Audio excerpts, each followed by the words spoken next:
గురుగారు చీకటి పడ్డ తర్వాత పువ్వులని, ఆకులని ఇంక ముట్టకూడదు అని అంటూ ఉంటారు. ఎందుకని? పువ్వులని, ఆకులని మాత్రమే కాదు, ఆ చెట్టునే అసలు తాకకూడదు. హ్మ్. మనకి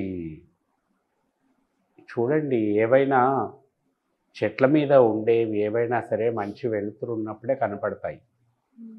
కొంచెం నీడలు వ్యాపించినంటే చెట్ల మీద ఏమున్నాయో మనకి స్పష్టంగా కనపడవు. హ్మ్. చెట్టును ఆనుకొని ఏముంటాయి?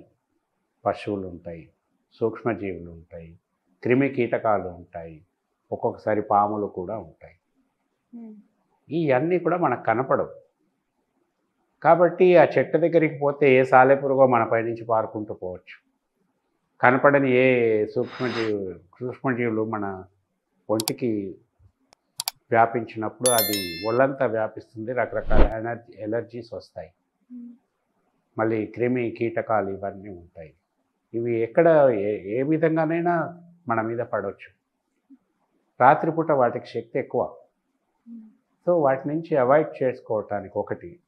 రెండో విషయము, మనకి సూర్యాస్తమయం అయిన తర్వాత కార్బన్ డైఆక్సైడే ఎక్కువ వస్తుంది చెట్ల దగ్గర నుండి. హ్మ్. పొద్దంతా ఏమిటి, కార్బన్ డైఆక్సైడ్ తీసుకొని చెట్లన్నీ కూడా మ్యాక్సిమం ఆక్సిజన్ని వదిలిపెడతాయి. హ్మ్. రాత్రి అయిన తర్వాత ఏమవుతుంది, అవన్నీ కూడా కార్బన్ డైఆక్సైడ్ని వదిలిపెట్టడం మొదలు పెడతాయి. ఓకే. సో ఆ కార్బన్ డైఆక్సైడ్ మనం తట్టుకోలేము. అట్మాస్ఫియర్లో ఉంటుంది చెట్ల కింద మొత్తం కార్బన్ డైఆక్సైడ్.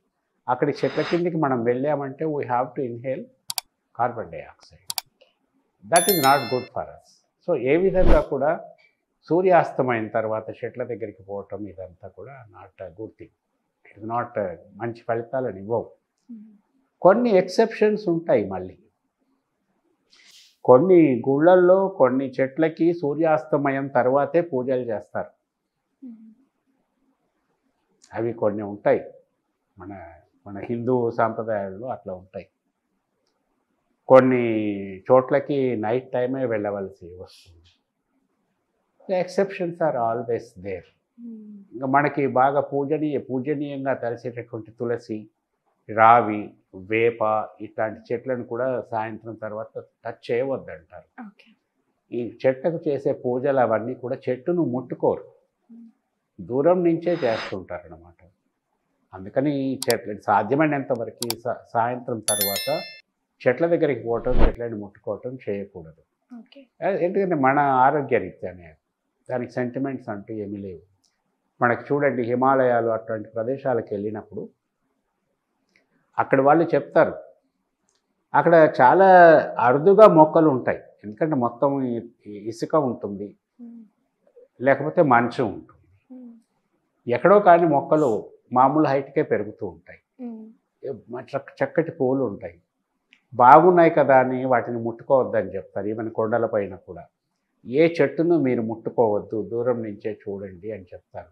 ఓహ్! అవి రకరకాల స్పీసీస్ అన్నమాట. మనం ఎప్పుడు చూసి ఉండం అటువంటి స్పీసీస్. అన్ని రకాల చెట్లు ఉంటాయి. ఎందుకు ముట్టుకోవద్దంటారంటే, వాటిని ముట్టుకోవటం వల్ల ఏమన్నా ఎలర్జీ ఇట్లాంటివి, పుప్పడి, ఆకుల స్పర్శ, వీటి వల్ల సపోజ్ ఏదన్నా ఒక ఎలర్జీ డెవలప్ అయిందనుకోండి, హ్మ్. అసలు అది ఏమి చెట్టో, ఏ క్రీడుకు సంబంధించిన చెట్టో ఎవరికీ తెలియదు. హ్మ్. అటువంటప్పుడు ఇంక వాటికి ట్రీట్మెంట్ ఇవ్వటం కష్టం. ఏం చేస్తే ఈ ఎలర్జీస్ తగ్గుతాయో ఎవరికీ తెలియదు. అందుకే వాటి వాసన కూడా చూడొద్దంటారు. దూరం నుంచే చూసి ఆనందించండి. Don't go near. ఓకే. అట్లా అన్నమాట. మనకి మన ఊర్లో, మన ఇంట్లో ఉండే చెట్లైనా, మన గుళ్ళల్లో ఉన్న చెట్లైనా సరే, మీరు దూరం నుంచే చూసుకోవాలా, దూరం నుంచే పూజలు చేసుకోవాలి. రాత్రిపూట అసలు దగ్గరికి పోకపోవటం అన్ని విధాల